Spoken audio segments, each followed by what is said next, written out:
Assalamualaikum warahmatullahi wabarakatuh.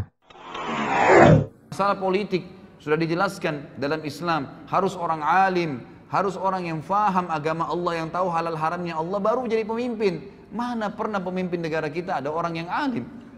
Ya, padahal Nabi SAW mengatakan apa? Al ulama warathatul anbiya. Ulama itu pewarisnya para nabi. Emang sudah begitu. Nabi-nabi ini pemimpin manusia.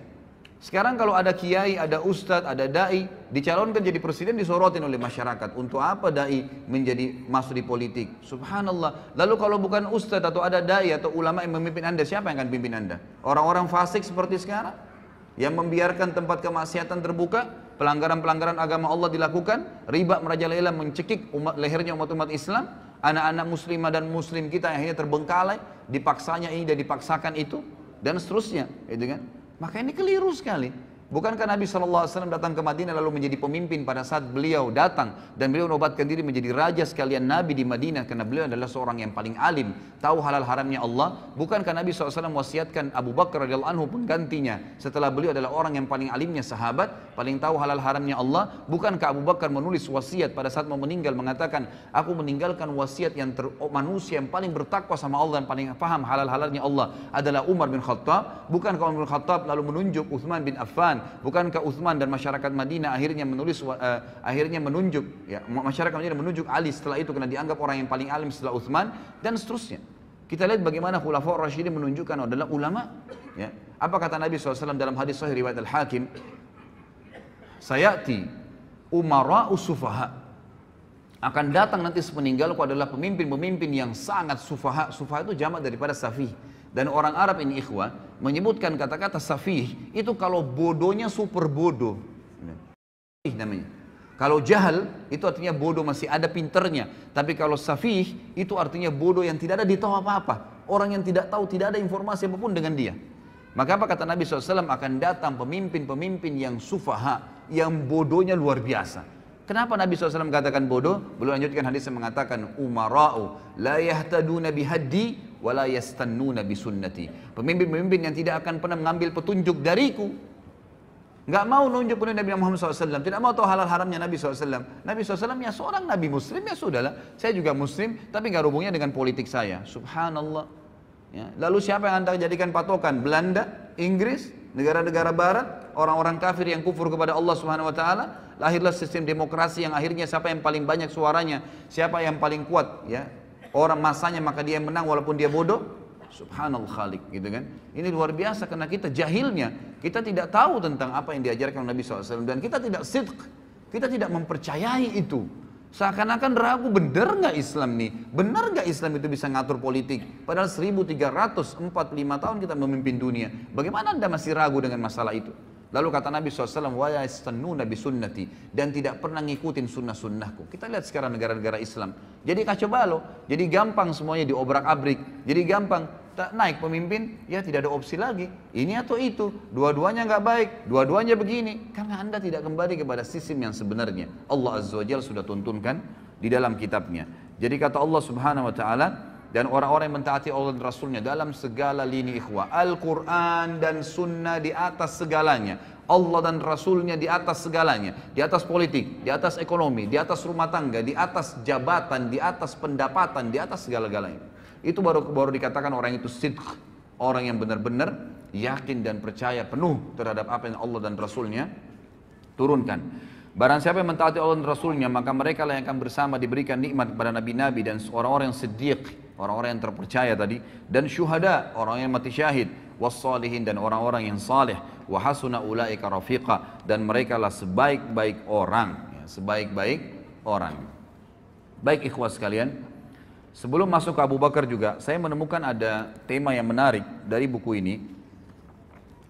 Sebelum jauh membahas masalah Abu Bakar radhiyallahu anhu, di sini ada disebutkan di buku ini. Nanti kalau anda memiliki buku ini atau antum memiliki buku ini, ada poin yang saya kemarin sempat terlintas membaca sepintas gitu. Lalu saya temukan memang ini poin yang tidak boleh luput dalam materi seperti sekarang kita ini. Ikhwah sekalian, demi Allah ikhwah, saya bersumpah di atas podium ini, kita ini umat yang terbaik, umat Islam, umat yang terbaik. Kita memiliki syariat yang paling sempurna dari Allah dan Rasulnya Muhammad SAW. Tidak boleh ragu dengan masalah itu. Kita tidak perlu agama lain. Kita tidak perlu dengan siapapun. Orang lain menjadikan umat Islam sebagai kiblat, iya. Tapi jangan kita yang berkiblat dengan mereka. Karena mereka berkiblat pada hal-hal yang melanggar dan kufur kepada Allah pencipta langit dan bumi. Sementara kita ini di bawah tuntunan pencipta langit dan bumi. Bagaimana bisa seorang muslim ragu? Dan ikhwah sekalian, kita akan bacakan dalil bagaimana umat Muhammad SAW adalah umat yang terbaik. Dan kita adalah umat memang yang mestinya memimpin dunia. Memang sudah begitu. Jadi tidak boleh ragu dengan masalah itu. Dengarkan ikhwah. Kata Allah Subhanahu wa taala di dalam Al-Qur'an surah Al-Imran ayat 110. Kalau pegang buku ini bisa lihat halaman masih awal-awal ya, halaman 41. A'udzu billahi minasyaitonir rajim. Bismillahirrahmanirrahim. Kuntum khaira ummatin ukhrijat lin-nasi ta'muruna bil ma'rufi wa tanhauna 'anil munkari wa tu'minuna billah. Al-ayah. Kalian umat Islam, umat Muhammad SAW adalah sebaik-baik umat yang telah dilahirkan untuk siapa? Untuk manusia akhir zaman, untuk seluruh manusia dari zaman Adam alaihissalam sampai hari kiamat. Kalian adalah sebaik-baik umat, artinya kalian pemimpinnya, kalian yang harus jadi patokan, kalian harus jadi panduan, kalian yang menjadi contoh bagi orang lain. Dan kalian, sifat kalian adalah kalian selalu menyeru kepada yang ma'ruf. Apa yang Allah perintahin, selalu kalian bilang, nggak bisa tuh karena Allah larang, bisa tuh karena Allah yang bolehkan, selalu begitu. Rasulullah contohkan, Rasulullah nggak contohkan, itu sifatnya umat Islam. Menyuruh kepada yang ma'ruf artinya yang Allah dan Rasulnya perintahkan. Wa tanhauna 'anil munkar, dan kalian melarang kemungkaran yang Allah dan Rasulnya larang. Hanya itu patokannya. Wa tu'minuna billah, dan kalian meyakini sepenuhnya tentang keberadaan Tuhan Allah Subhanahu wa taala. Kemudian juga disebutkan di dalam surah Al-Baqarah ayat 143. Kelebihan yang kedua umat Islam adalah kata Allah Subhanahu wa taala, a'udzubillahi minasyaitonir rajim, wa kadzalika ja'alnakum ummatan wasatan litakunu syuhada'a 'alan nasi wa yakuna ar-rasulu 'alaikum syahida. Dan demikian pula kami menjadikan kamu hai umat Islam umat pertengahan. Tidak ada sesuatu yang berat sekali, tidak ada juga yang ringan sekali, di tengah-tengah. Sementara umat sebelum kita punya hal-hal yang berat. Kalau antum belum tahu, umat Nabi Musa alaihissalam itu kalau mereka berbuat dosa besar, taubatnya bukan kayak kita. Taubatnya kalau kita ini tinggal sesalin, tinggalin, selesai. Janji sama Allah tidak ulangin, diampuni dosanya. Kalau sama Nabi Musa, Pak.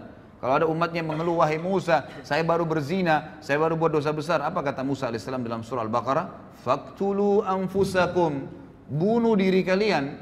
Berat itu. Buat dosa taubatnya bunuh diri. Zaman dulu. Umat Islam tidak seperti itu, enggak seberat itu, ringan, lebih ringan. Tidak juga terlalu menggampang-gampangkan permasalahan. Lalu dikatakan, agar kalian menjadi saksi atas perbuatan manusia dan agar Rasul Muhammad menjadi saksi atas perbuatan kalian. Di dalam hadis yang sahih diriwayatkan oleh Imam Bukhari dan juga dalam kitab Tafsir, ada sebuah hadis yang mulia dari Abu Sa'id Al-Khudri radhiyallahu anhu bahwasanya Nabi SAW bersabda. Ini yang pegang buku di halaman 43 ya. Yud'a Nuhun yaumal qiyamah fayaqulu labbaika wa sa'daika ya rabbi fayaqulu hal ballagta ayyir risala fayaqulu na'am fayuqalu li ummatihi hal ballagakum fayaquluna ma atana min nadhir fayaqulu man yashhadu laka fayaqulu Muhammadun wa ummatuhu fayashhaduna annahu qad ballag wa yakunu ar-rasulu 'alaikum syahida fadzalika qawluhu jalla dzikruhu wa kadzalika ja'alnakum ummatan wasatan litakunu syuhada'a 'alan nasi wa yakuna ar-rasulu 'alaikum syahida. Pada hari kiamat nanti Nuh alaihissalam akan dipanggil oleh Allah, lalu dia menjawab, aku menjawab panggilanmu wahai Rabbku, aku penuhi panggilanmu. Allah bertanya, apakah engkau sudah menyampaikan risalah yang telah aku wajibkan terhadapmu? Nabi Nuh mengatakan, benar. Selama 950 tahun Nabi Nuh AS mendakwai kaumnya. Lalu umat Nabi Nuh ditanya oleh Allah, apakah Nuh sudah menyampaikan kepada kalian? Kata para ulama hadis, mereka sudah lihat neraka pada saat itu. Takut masuk neraka, apa jawaban mereka? Mereka menjawab, tidak ada seorang pun pembawa peringatan yang datang kepada kami. Artinya Nuh nggak benar nih. Gak pernah Nuh dampingin kepada kami. 950 tahun didakwai oleh Nabi Nuh alaihissalam. Allah bertanya kepada Nuh untuk menjelaskan posisi umat Muhammad SAW dan juga mendirikan hujjah, ya, agar umat Nabi Nuh tidak bisa lagi mengelak. Kata Allah SWT kepada Nuh, siapa yang menjadi saksi untukmu? Nuh menjawab, Muhammad dan umatnya.